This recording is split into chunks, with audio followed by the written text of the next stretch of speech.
नमस्कार फ्रेंड। मैं कालका आईएएस एकेडमी से एक बार फिर आपका स्वागत करता हूं।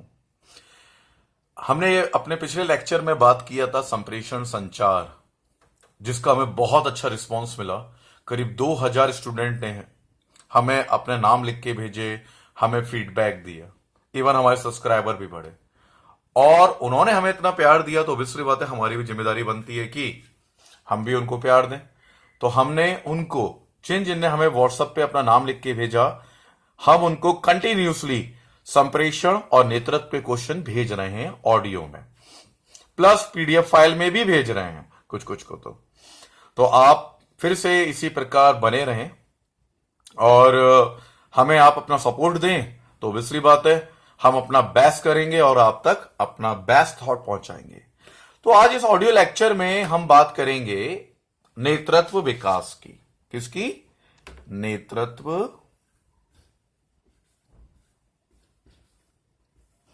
नेतृत्व विकास की,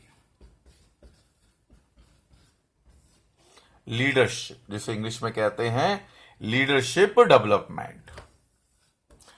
पहला मेरा बात है, आराम से समझो कि ये नेतृत्व होता क्यों है, क्या है, और मतलब इसका विकास क्यों जरूरी है। ऐसा नहीं कि भाई किसी को नेतृत्व आता है तो परफेक्ट है, उसका कंटिन्यूसली डेवलपमेंट होना बहुत बहुत जरूरी बना रहता है। तो देखो, ये जो नेतृत्व है, नेतृत्व का मतलब होता है, इंग्लिश में अगर हम कहें तो लीडरशिप स्किल, और हिंदी में कहें तो नेतृत्व। दूसरा याद रखिएगा कि हमारा मोटो जो है, उद्देश्य है, वो उद्देश्य है आपको हर टॉपिक को समझाना और उससे रिलेटेड जितने क्वेश्चन महिला पर्यवेक्षक में आ सकते हैं वो बताना। तो हमारा उद्देश्य 2 in 1 है, टॉपिक समझाना, समराइज करना और जितने क्वेश्चन आ सकते हैं एग्जाम में उनको बताना। तो नेतृत्व है क्या भाई? नेतृत्व मतलब होता है किसी का मतलब मार्गदर्शन करना। नेतृत्व मतलब मार्गदर्शन करना। जैसे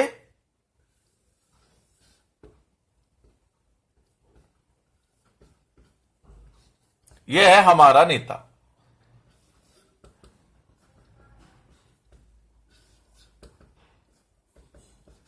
ये हैं उसके अधीनस्थ लोग।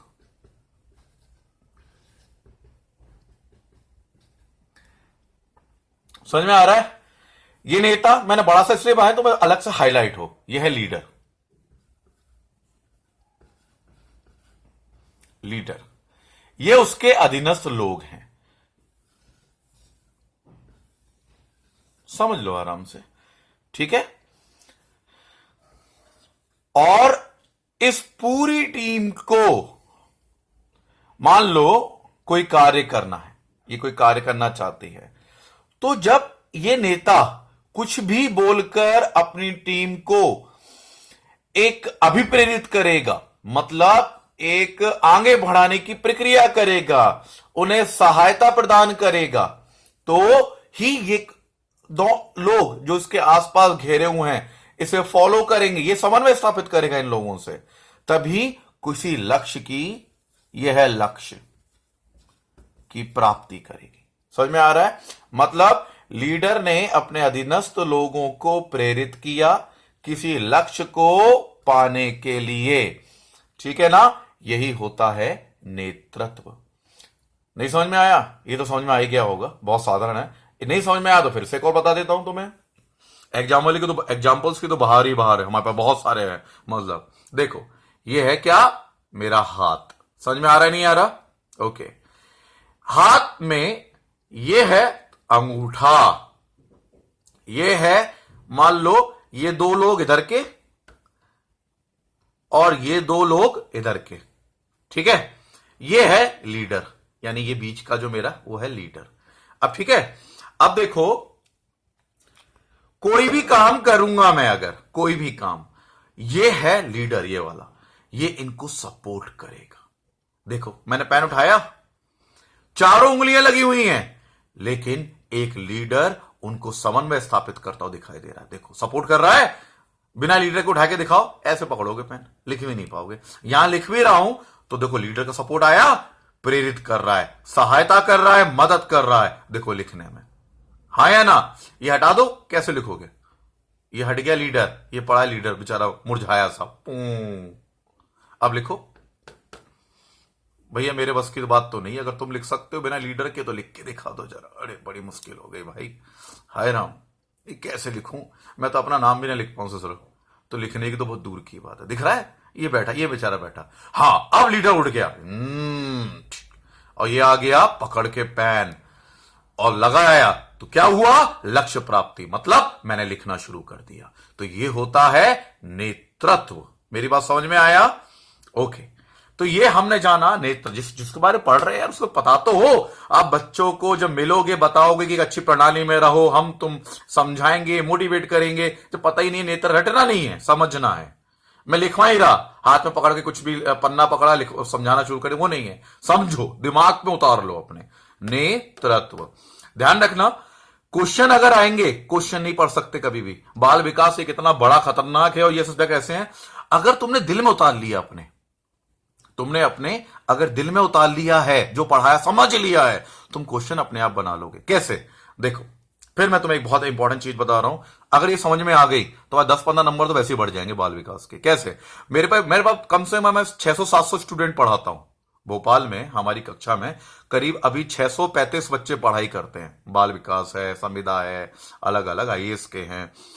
तो वो कहते हैं सर जी जब भी हम जाते हैं, मतलब परीक्षा देते हैं, तो उसमें ऐसा लगता है चारों question A B C D, चाहे वो सीटीटी का पेपर हो, संविदा हो, महिला पर्यवेक्षक, कुछ भी हो, मतलब कैमरा थोड़ा घुमा दिया मैंने, तुम्हें दिखाई दे मैंने कोने में क्या लिख दिया, वरना तुम व्याकुल बने रहोगे क्या लिख दिया मैंने पीछे।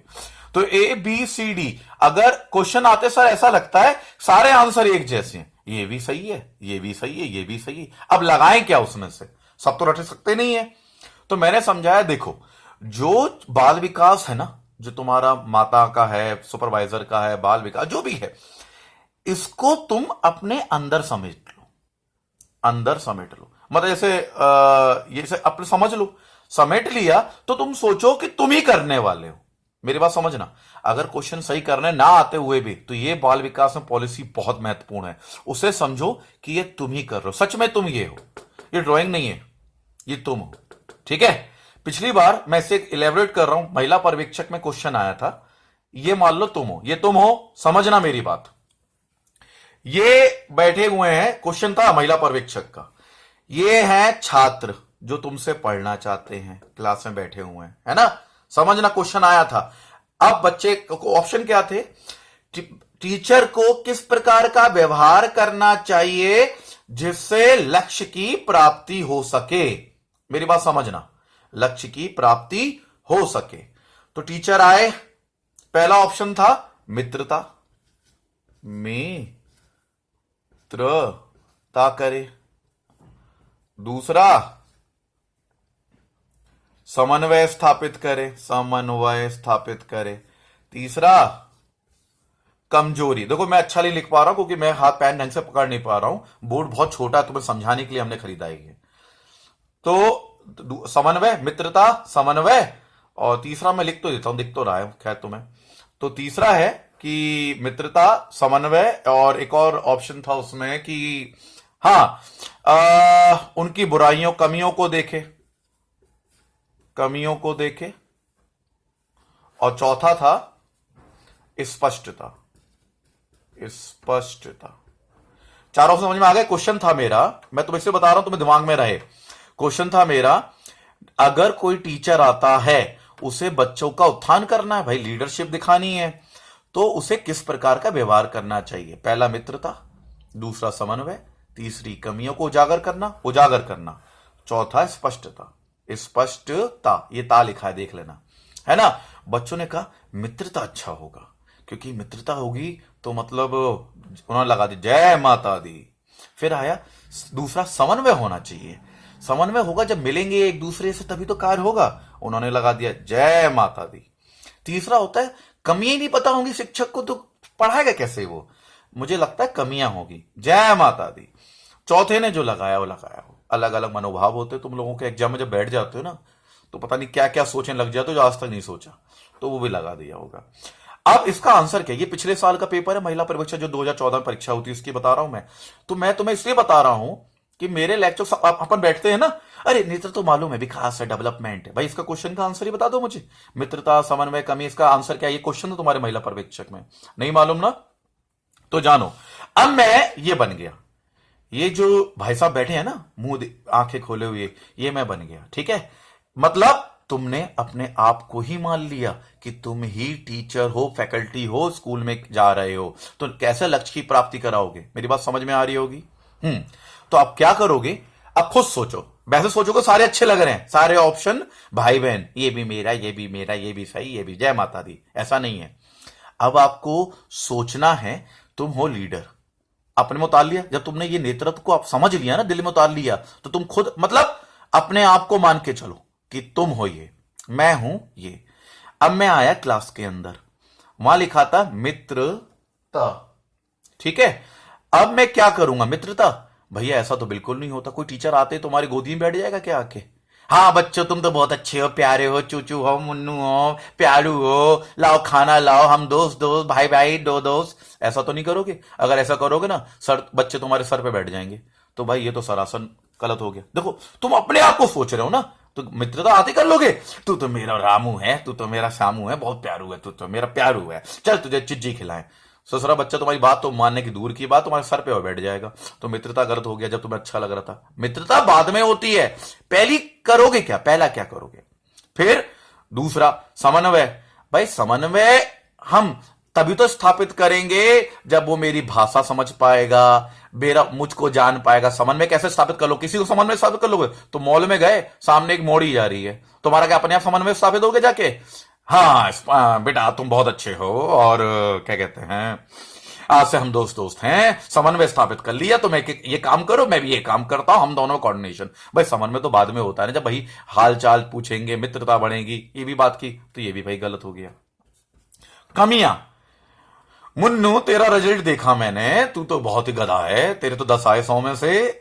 बच्चा ससुरा तो भाई बात भी करना शुरू, बुराई करना शुरू कर देगा, वो बंक मारना शुरू कर देंगे, कूद के। हम भी भाग जाते थे जो छोटे थे ना, कोई टीचर हमारी कमियां बताता था ना आते ही, भाई तेरे में कमी ये है, तू तो कभी पास नहीं होगा। उसने मुझसे कहा था तू ससुर कभी पास नहीं होगा। मैंने हाय राम, मैं तो फिर उसका बंक मारना शुरू कर गया, मैं तो दीवार कूद के ही भाग गया। मैंने I did my schooling from DPS Delhi. मैं दिल्ली मतलब डीपीएस का मेरा मतलब ऐसा था कि भैया मैं तो टीचर का अटेंड ही नहीं करता था। उसने मेरी कमी बताता, बेटा तू खड़ा हो जा मुन्ना, तू तो शकल से मतलब लग रहा है दुष्ट। तो भाई कमी बताओगे तो बच्चा तो कभी नहीं करेगा। कमियां तो बता ही नहीं जाती पहली बार बाल विकास में, उनको कमियों को समाप्त करने का प्रयास किया जाता है। अब आता है स्पष्टता। जी हां, हमें उत्तर लगाना है स्पष्टता। क्यों स्पष्टता को उत्तर लगाना है? क्योंकि अगर मैं जैसे क्लास में आया चल के, ये बच्चे बैठे हैं टुन्नू मुन्नू चुन्नू मुन्नू जो भी हैं, आया, ये तुम हो बीच में बेटा, तुम आए, तुम अपने उद्देश्य की स्पष्टता करोगे पहले। बच्चों मैं आपका अध्यापक हूं, हमारा लक्ष्य है इस बार इनको पकाना, मेरी बात समझे, अच्छा करना, हर बच्चे को 90% से ऊपर लाना है। तो हम क्या क्या प्रयास करेंगे आगे चल के, ये हम एक आगे रणनीति बनाएंगे, नीति पॉलिसी बनाएंगे। तो जब स्पष्टता होगी ना, तो नेता का सबसे बड़ा कार्य होता है पहले अपने उद्देश्य की स्पष्टता करना। समझ में आया? तो जमीन आसमान का फर्क पड़ गया इन चारों में अगर हमने समझा। तो मेरा वही मानना है, जो मैं आपको पढ़ा रहा हूं उनको आप ढंग से समझ लो, पहले दिमाग में उतार लो। तो स्पष्टता समझ में आई, तो ये चारों के चारों, अब जमीन आसमान का अंतर आ गया। पहले लग रहे थे सारे सही एक जैसे, लेकिन अब तो नहीं लग रहे। पहले अपने उद्देश्य की स्पष्टता दो, तभी तो समझाओगे ना बच्चों। खैर, तो होप तुम्हें समझ में आया होगा नेतृत्व विकास होता क्या है। क्लियर है? ये नेता पहले स्पष्ट करेगा अपने उद्देश्य की, उसके बाद उन्हें सहयोग करेगा, मित्रता करेगा, समन्वय स्थापित करेगा, कमियों को भी दूर करेगा। लेकिन ये बात की चीजें हैं, सबसे पहले स्पष्टता आनी चाहिए। पता ही नहीं उद्देश्य क्या है, मित्रता हो गई, समन्वय हो गया, कमी भी उजागर हो गई, लेकिन पता ही लगा मैं करना क्या है इन कमियों को भर के, तो फायदा क्या उस उद्देश्य का। फाइन। अब बात आती है,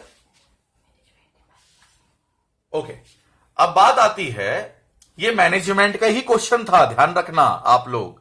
ये मैनेजमेंट में आया था कि क्लास में आ रहे हो तो क्या करना चाहिए टीचर को लक्ष्य प्राप्ति के लिए। चलिए अब हम जानते हैं कि जो नेता होना चाहिए वो होना कैसा चाहिए, पहले तो इसे मिटा दें। ये वही मेरा साफा है जो पहले लेक्चर में भी काम आया था और अभी भी काम आ रहा है। क्यों डस्टर यहां पे प्रयोग नहीं हो पा रहा, इसे मिटाने में डस्टर पूरा करना पड़ेगा, तो मुझे कैमरा पीछे करना पड़ेगा, वो मैं करूंगा नहीं तो फिर आपको दिक्कत होगी। तो अब आती है नेता होना कैसा चाहिए। नेता का मतलब एक क्या प्रकार होना चाहिए, प्रमुख जो अलग अलग विद्वानों में बताए हैं कि नेता का दृष्टिकोण होना कैसा चाहिए। पहला होना चाहिए, समझो आपसे इसे, उद्देश्य को सामने रखने वाला।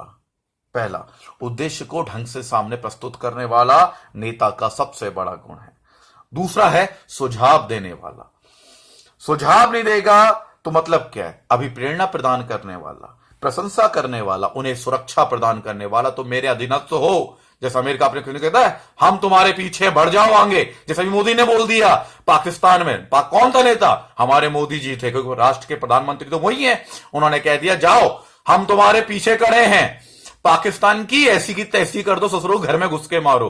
तो मोदी जी ने एक नेता का काम किया और हमारे सैनिक उन्हीं के अधीनस्थ थे। उन्होंने धूल चटा दी, घुस के अंदर 2 मिनट में पाकिस्तानियों की औकात बता दी। तुम ससुरे बच्चे ही हो, बच्चे ही बन के रहो। समझ में आ रहा है नहीं आ रहा? तो ये था नेता, हमारे देश का नेता। इसलिए हमारी सरकार उन्हें चुन रही है, क्योंकि हर राज्य में अभी आपने देखा होगा 4 राज्यों में उनकी सरकार बन गई, इसी कारण, क्योंकि उनकी नेतृत्व प्रणाली है। और हमें भी लग रहा है कि देश का विकास संभव होगा। मैं उससे नहीं कह रहा, मैं किसी पार्टी का नहीं हूं, मैं तो तुम्हें नेतृत्व समझा रहा हूं। हम जनता के साथ हैं, जनता ने उन्हें बहुमत दिया तो भैया हमें भी उनको सपोर्ट देना होगा। अगर जनता उन्हें हटाएगी तो हम भी उन्हें हटाएंगे, सीधी सी बात है। तो नेतृत्व समझ में आया? ओके।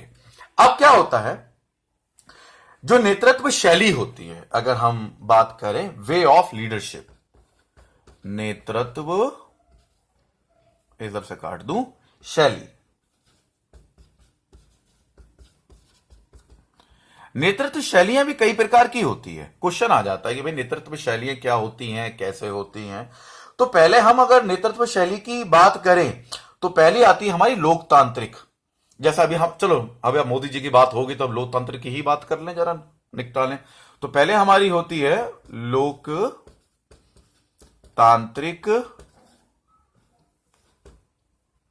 नेतृत्व। अब दिमाग में जोड़ डालो, नेतृत्व लोकतांत्रिक कैसा होगा। भाई सीधी सी बात है, यहां पे ये अपने अधीनस्थ जो लोग हैं, मतलब मोदी जी हमारे, मान लो ये हमारे, चलो मैं इधर थोड़ा सा घुमाता हूं तुम्हारा कैमरा, हाँ मैं यहां समझा रहा हूं। मान लो ये थोड़ा सा और घुमा देते हैं कैमरा, तो मैं और अच्छे से समझ में आएगा। जगह है ना खाली यहां पे, इसलिए ओके। तो जब मोदी जी मान लो कि यहां पे जो कार्य कर रहे हैं, हम जैसे बैठे हुए हैं और कार्य कर रहे हैं, तो यहां पे क्या है, विचारों का आदान प्रदान होता है। लोकतंत्र में क्या होता है, सुनते हैं ना मिनिस्टर्स की, सभी की सुनते हैं, कैसे करना है क्या करना है। तो यहां क्या होता है, विचारों का आदान प्रदान होता है। मान लो ये है नेताजी, समझ में आया, ये है नेता, ये छोटा, ये एक और छोटा, ये एक और छोटा, तुम्हें समझ में आएगा, ये एक और छोटा, ये एक और छोटा, ये एक और छोटा, ये घेरे हैं, हाँ या ना। तो जो नेतृत्व प्रणाली है, लोकतांत्रिक प्रणाली है, इसमें क्या होता है, ये विचार दे भी रहे हैं और ले भी रहे हैं, ये विचार दे भी रहे हैं और ले भी रहे हैं, ये ऐसे रहता है। मेरी बात समझ में आ रही है? मैंने क्रॉस बना के बता दी, ये पीछे पे नेता हमारा, इसको बोला भाई क्या करना चाहिए, है ना, इन्होंने ऐसा करो, इन्होंने बोला सर ऐसा करेंगे तो ये भी हो जाएगा, ठीक है, विचार ले लिया, विचार दिया, विचार लिया, विचार दिया, विचार लिया, विचार दिया, विचार लिया, विचार दिया, विचार लिया, विचार दिया, विचार लिया, मतलब विचारों का आदान प्रदान। तो ये बहुत बेहतर, इवन काफी अच्छी, सबसे अच्छी प्रणाली मानी जाती है नेतृत्व की। मेरी बात समझ में आ गई? यहां विचार इधर से उधर गया, उधर से इधर आया, मतलब हम दोनों मिलकर, नेता और अधीनस्थ दोनों मिलकर विचारों का आदान प्रदान करते हैं, तब ये बनता है मुक्का, मुट्ठी, और इसी से होता है उद्देश्य की पूर्ति। समझ में आ गया? तो ये पहले थी हमारी नेतृत्व प्रणाली शैली में, कौन सी थी, लोकतांत्रिक नेतृत्व प्रणाली। अब थोड़ा सा कैमरा लेके आए बीच में और इसे मिटा दें, नहीं तो जगह ही नहीं बची है। दूसरी हम बात करेंगे अहस्तक्षेपवादी नेतृत्व शैली की। अहस्तक्षेपवादी नेतृत्व शैली की। मैं उम्मीद करता हूं तुम्हें समझ में तो आ रहा होगा यार, है ना। बस इनको अपने अंदर उतार लो। पेपर दो तो इन्हीं के हिसाब से पेपर दो, मतलब अपने खुद अपने को रखो तुम क्या करोगे, तो तुम्हारे आंसर ऑटोमेटिक सही हो जाएंगे। तो अब आती है हमारी हस्तक्षेपवादी।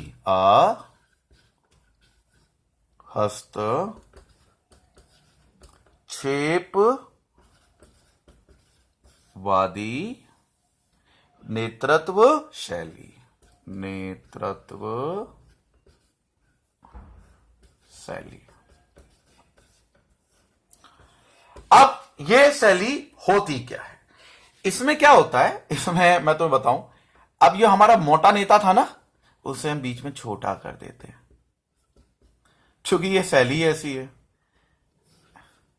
इसे भी छोटा कर देते हैं, इसे भी छोटा कर देते हैं, इसे भी छोटा कर देते हैं, इसे भी छोटा कर देते हैं, इसे भी छोटा कर देते हैं, ये भी छोटा हो गया। अब भाई ये बराबर क्यों बन गया, मेरी बात समझ में आ रही है नहीं आ रही है? क्योंकि इसमें हस्तक्षेप है, मतलब ये सब समान दिखाई दे रहे हैं। मतलब समझ में आ रहा है, ये जो कर रहे हैं वो कर रहे हैं, इन्हें कोई रोकने वाला नहीं है। मतलब जो नेता होता है ना यार, उसका औहदा भी इन जैसे ही हो जाता है, बिल्कुल बराबर हो गया। भैया छोटा हो गया ना, उसमें मोटा था बड़ा था, इसमें छोटा हो गया, तो मतलब इसमें जो नेता है ये इन जैसे ही बन गया, मतलब छोटा हो गया। ना कोई बोलना ना चालना, जो करो कर लो, जो नहीं करना है वो ना करो। भैया मेरी बात समझ में आ रही है ना।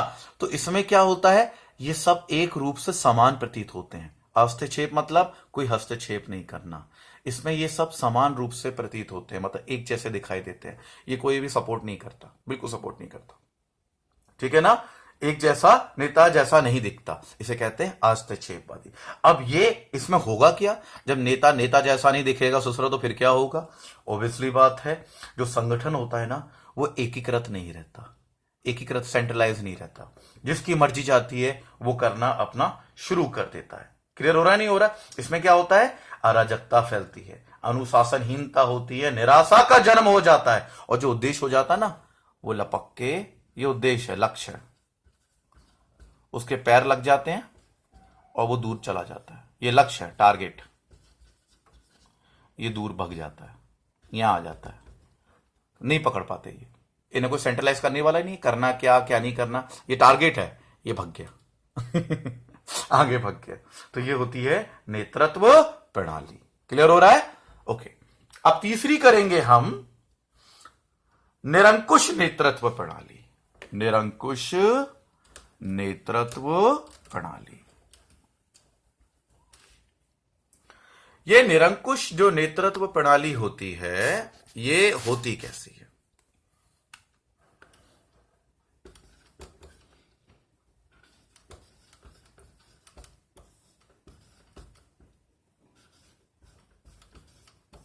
निरंकुश नेतृत्व क्या होता है? मैं डायग्राम बना देता हूं। मोटा छोटा, एक और छोटा, फिर एक और छोटा, ये भी छोटा, ये भी छोटा, ये भी छोटा। इसमें तुम खुद पहचानो, ये एरो सिर्फ ऐसे जा रहे हैं, इधर लौट के नहीं आ रहा। फर्क है। इसका मतलब क्या है, नेता जो आदेश दे रहा है ना, वो सिर्फ इन्हें ग्रहण करना है। मतलब समझ में आता है नहीं आता? इनसे विचार नहीं लेता, इनके विचार नहीं लेता। समझ में आ रहा है? ये सिर्फ देता है, ये दे रहा है, ये इनसे विचार ले नहीं रहा। मेरी बात क्लियर हो रही है ना? तो ये कहलाती है निरंकुश नेतृत्व प्रणाली। ये दे रहा है, ये यहां एरो ऐसे लौट के नहीं आ रहा, ऐसे जा रहा है। समझ में आ रहा है? तो ये कहलाती है निरंकुश नेतृत्व प्रणाली। अगर हम इसे देखें तो नेता केवल नीति, निर्णय, आदेश व मार्गदर्शन निर्धारित करता है तथा स्वयं भी परिवर्तित भी कर सकता है। ऐसी जो शैली है ना, दिखाई दे रही है तुम्हें, बिना क्वेश्चन पूछे अधीनस्थों को फॉलो करनी पड़ती है। इसमें जो नेता है ना, सबसे मोटा है दिखाई दे रहा बीच में, यही श्रेष्ठ है। इसमें कुछ भी आफास नहीं करता। मेरी बात समझ में आ रही है? इसमें लोगों को नौकरी छूटने, पदोन्नति, मजदूरी में कमी आदि का भय बना रहता है और लक्ष्यों के प्रति कार्मिक उदासीन थोड़ा सा माना जाएगा। जो लक्ष्य के प्रति जो है ना, हमारे जो लक्ष्य मान रहे हैं, इसमें ये लोग उदासीन बने रहते हैं, क्योंकि उन्हें जो बुराइयां झेलने को मिल रही हैं पहले से, अपने विचार तो दे नहीं सकते, प्लीज ऐसा कर दो नहीं तो पड़ेगी लात, हो जाएगा ट्रांसफर। शांत पड़े रहते हैं बेचारे, कुछ नहीं बोलते। तो ये एक उदासीन नेतृत्व प्रणाली भी कही जा सकती है। मेरी बात समझ में आ गई आप लोगों के? ओके, तो ये हमारे नेतृत्व थे। फिर तो बहुत सारी हैं, लोकतांत्रिक है, नौकरशाही है, बड़ी मतलब नौकरशाही मतलब हमारे भारत में विकासशील देशों में देखने को मिलती है। वो अलग अलग है, जिसमें कोई काम नहीं करता। नौकरशाही में जो चापलूसी कर रहे हैं वो काम करेंगे। भाई नौकरशाही भी देख लो, ये है एसपी या कोई बहुत बड़ा कलेक्टर, ये हैं इसके 6 दोस्त, 6 अधीनस्थ, 3-4 समझ लो। इसमें से 2 इसकी चापलूसी कर रहे हैं तो उनकी पदोन्नति हो रही है, ये कर नहीं रहे तो इनको मार पड़ रही है। ये होती नौकरशाही। तो इसमें टारगेट तो होगा ही नहीं, सिर्फ 1, 2, 3 का सामर्थ्य बन के कुछ लक्ष्य प्राप्त नहीं हो सकता। तो ये कहलाती है मतलब नौकरशाही, जो हमारे विकासशील देशों में काफी जानी जाती है। चलिए, अब इसके बाद हम बात करते हैं जो हमारी अगली चीज है, मैं सही मिटा दूं, प्रेरणा, अभिप्रेरणा। नेतृत्व तो अभिप्रेरित करता ही करता है भैया। तो अभिप्रेरणा, अभिप्रेरणा क्या होती है? मोटिवेशन जिसे कहते हैं हम, अभिप्रेरणा। अभिप्रेरणा का मतलब अगर हम देखें तो बहुत ही साधारण सा मतलब है, किसी को आगे बढ़ाने के लिए प्रेरित करना, मोटिवेशन।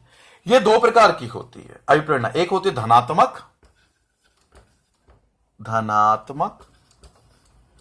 अभिप्रेरणा,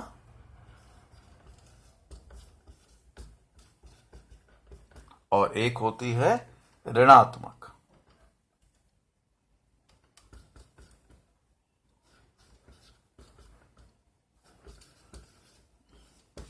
अभिप्रेरणा। अब इनमें क्या फर्क है मैं समझाऊंगा। देखो यार, धनात्मक और ऋणात्मक, तुम सोचो ऋणात्मक मतलब नेगेटिव, कुछ उल्टा सीधा करो। ऋणात्मक अभिप्रेरणा कभी भी उल्टा सीधा करने को मजबूर नहीं करती। धनात्मक अभिप्रेरणा होती है जैसे किसी को कोई लक्ष्य प्राप्त करवाना है। हमारे माता पिता कहते हैं बेटा तू इस बार पास हो जा, तुझे मैं साइकिल दिलाऊंगा, पुरस्कृत करना, वो क्या कहलाती है? धनात्मक अभिप्रेरणा कहलाती है। लेकिन वर्तमान में ऋणात्मक अभिप्रेरणा का बहुत ज्यादा चलन है। कैसे है बहुत ज्यादा चलन? ये है दंड की अभिप्रेरणा। अगर हम कहें तो इसको दंड के आधार पर प्रेरित करना होता है। जैसे अच्छा सुनो, जैसे अगर तुमसे कोई कहे कि भैया तुम ऑफिस टाइम पे आ जाओ, मैं तुझे 200 रुपए दिया करूंगा, तू 12 बजे आ जा, तुम जाओगे? कभी नहीं जाओगे। अरे यार 200 रुपए न लेने, हम तो 12 बजे ही जाएंगे, चलो आज तो घुमा के लाते हैं उसको, कहीं पे भी मूवी देख के आते हैं ससुराल, तो नहीं जाओगे। तो धनात्मक मतलब जितनी इंपॉर्टेंट है उससे कई ज्यादा इंपॉर्टेंट है ऋणात्मक अभिप्रेरणा। ऋणात्मक अभिप्रेरणा का मतलब होता है दंड।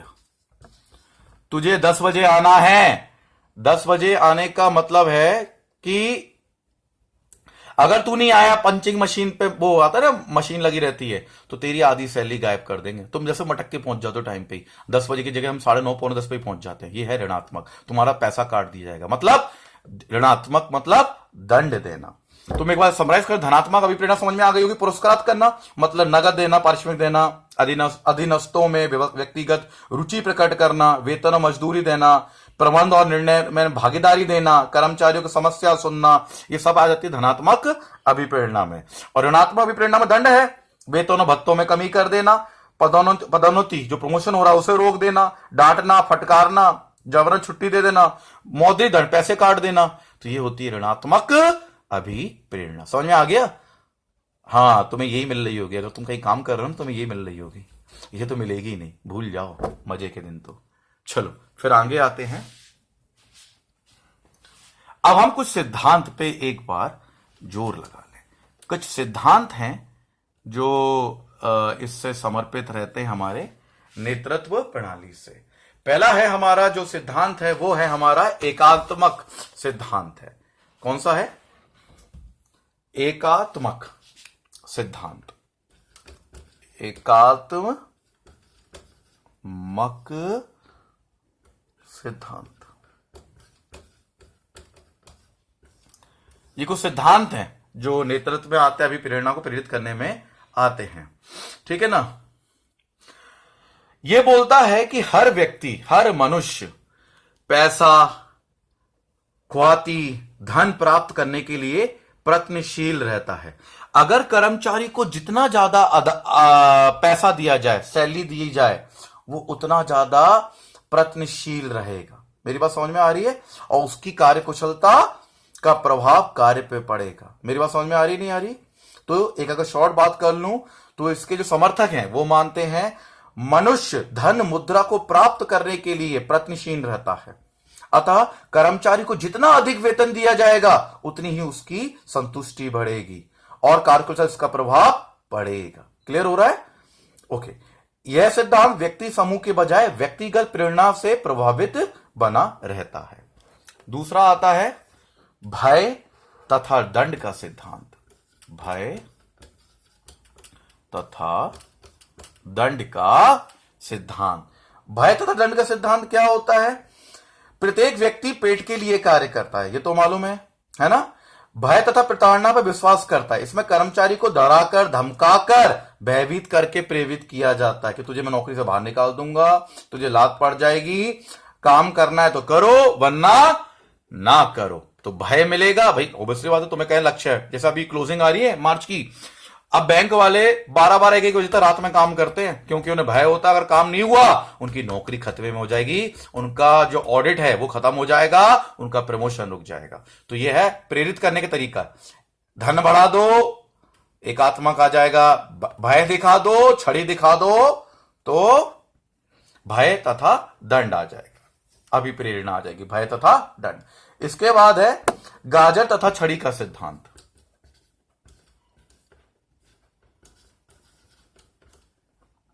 छड़ी का, गाजर तथा छड़ी का सिद्धांत। बात समझ रहे हो? गाजर मतलब पुरस्कार, छड़ी मतलब दंड।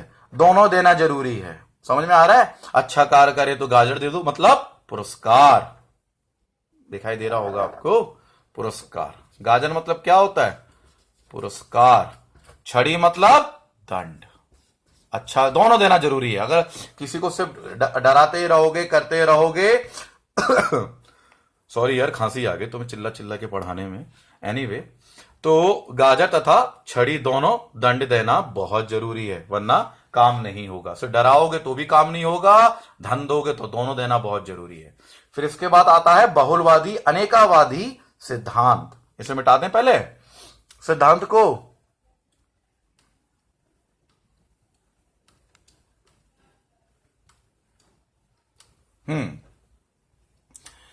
बहुलवादी सिद्धांत। जो बहुलवादी होता है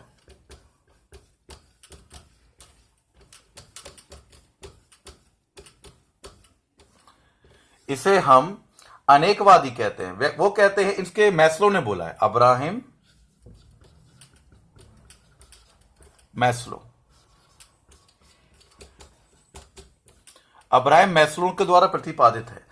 इसमें क्या होता है कि व्यक्ति की जो आवश्यकताएं होती हैं वो कई प्रकार की होती है, बहुत प्रकार की आवश्यकताएं होती हैं। मतलब वो किसी एक आवश्यकता को प्रेरणा का बिंदु नहीं मानते, बल्कि कई आवश्यकता पूर्ति के लिए महत्वपूर्ण मानते। तो व्यक्ति की जैसे आवश्यकताएं होती जाएंगी, आवश्यकताएं बढ़ती जाएंगी, तो वो बंदा मतलब है ना प्रयत्नशील बना रहेगा। अब आवश्यकता होती किस प्रकार की है ये देख लो। पहली आवश्यकता मैं ये बना रहा हूं,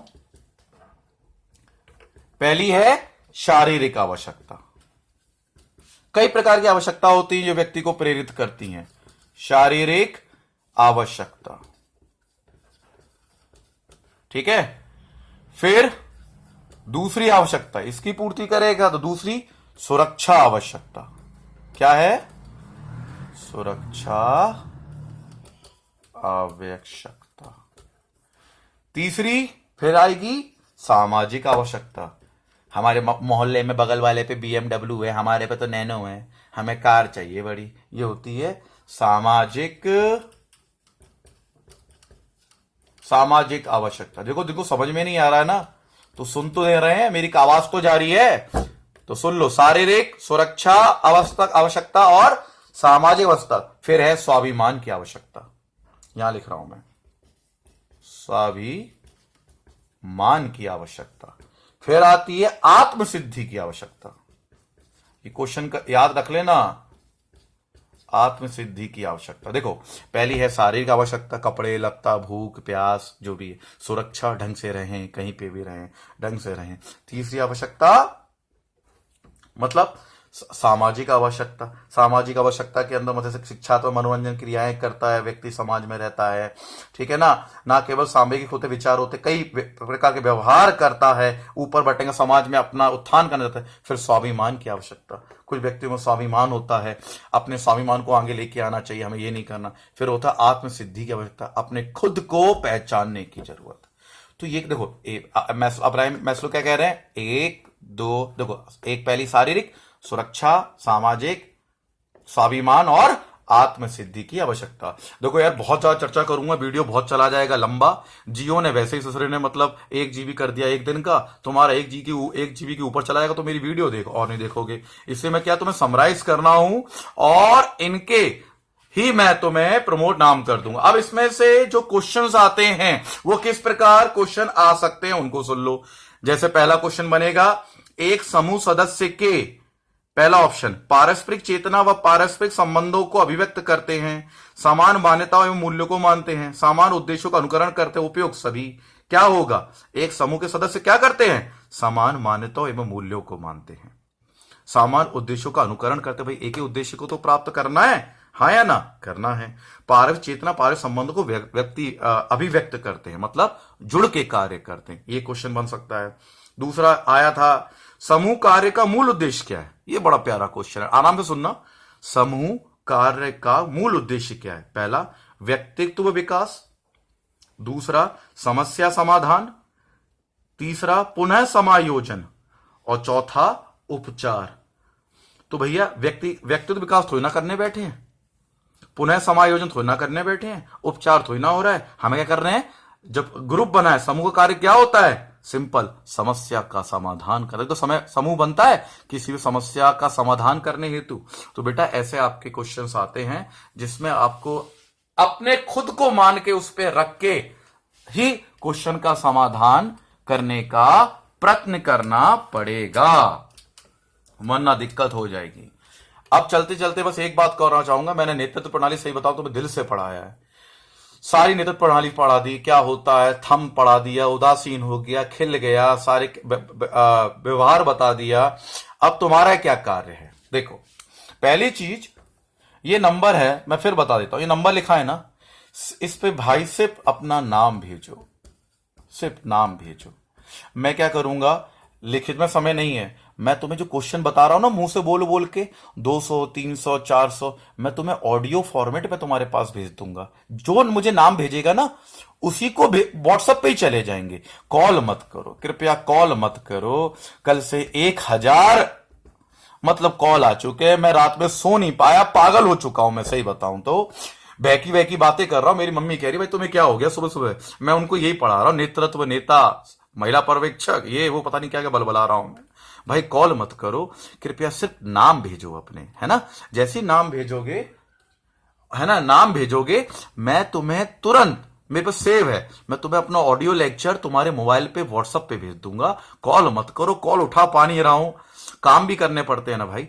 तो अपने इस व्हाट्सएप पे नाम भेजो और मैं तुम्हें उसी पे ऑडियो लेक्चर भेज दूंगा। रात में 3 बजे एक बंदा कॉल करता है, सर मुझे, है ना, मैं कहां पे आ जाऊं, तुम्हारे घर आ जाऊं सर लेने अपने ऑडियो नोट। मैंने कहा भाई तू कहां से बात कर रहा है, तो कहता है मैं तो सीधी में बैठा, मैंने सीधी से तू क्या रात में वॉकिंग डिस्टेंस करके मेरे घर आ जाएगा लेने के लिए। तो कृपया कॉल मत करो, सिर्फ नाम भेजो। और हां, कल मुझे कमेंट मिले थे, आप कमेंट करो, समझ में आ रहा है तो कमेंट करो, तभी अच्छे वीडियो मिलेंगे तुम्हें। मैं योजनाएं भेजूंगा अगले में, ये मेरा पार्ट 2 है, पार्ट 3 कल आज ही भेज दूंगा, योजनाएं भेजूंगा, मुझे कमेंट के, जो कमेंट से क्या होता है, गुस्सा बढ़ता है, ये हमारा मोटिवेशन है। नेत्र पढ़ा है ना मैंने अभी, हाँ या ना? तो ये कमेंट करोगे ना तो मेरा मतलब मैं मजबूत होऊंगा। तुम मेरे नेता हो भाई, तुम तो नेतृत्व हो, तुम ये मुझे दे रहे हो, तो मुझे बताओगे, मैं वैसे कार्य करूंगा, हाँ या ना? दे रहे हो ना? तो भाई तुम मुझे कमेंट करोगे ना तो मैं मोटिवेट होऊंगा और मैं अपना लक्ष्य प्राप्त करूंगा। लक्ष्य मेरा क्या है? तुम्हें अच्छे अच्छे से वीडियो बना के भेजना और समझाना। प्लीज कमेंट करो और लाइक करो। कुछ हैं, कुछ और लोग हैं जो मोटिवेट नहीं हो पाते हैं, ससुरे वो डिसलाइक कर देते हैं। तो उनका तो कुछ भी नहीं कर सकता। लेकिन हमें अगर 2000 लोगों ने लाइक किया है ना, तो सिर्फ 13 लोग हैं डिसलाइक कर रहे हैं। ये वो हैं बेचारे जो मोटिवेट नहीं हो पाते, जिन लक्ष्य प्राप्त नहीं कर रहे, जो मतलब बेचारे अलग घूम रहे हैं, ऐसे ऐसे भटक रहे हैं। कोई बात नहीं, ये भी ट्रैक पे आएंगे, ये भी एक ना एक दिन लाइक करेंगे। तो लाइक जरूर करो, है ना? और कमेंट करोगे अच्छे अच्छे प्यारे प्यारे, तभी तो हम अच्छे अच्छे वीडियो बनाएंगे। जैसा कमेंट करोगे, मैंने भी बताया ना, नेता जैसा होगा अधीनस्थ वैसे ही होंगे। तुम हमारे नेता हो, अधीनस्थ हमें लेक्चर बनाने वाले। अच्छे कमेंट करोगे तो अच्छा जाएगा। तो नाम भेजो और इंतजार करो, आज ही हम भेज देंगे सबको। कल हमने 200 लोगों को अपना ऑडियो लेक्चर भेजे हैं जिनके नाम आ गए थे, तो तुम्हारा भी नाम है। धीरे धीरे तो भेजेंगे, धीरे धीरे ही भेजेंगे ना भाई। जियो के तो आदमी है हम, जियो में जैसे जैसे नेटवर्क आ जाता है हम भेज देते हैं। तो थोड़ा तसल्ली रखो, नाम भेजते रहो, कमेंट करते रहो, वीडियो लेते रहो। धन्यवाद। और सब्सक्राइब करना बिल्कुल मत भूलना, ये ध्यान रखना। सब्सक्राइब से ही आगे वीडियो मिलेंगी, वरना मिलेंगी नहीं तुम्हें। चलिए।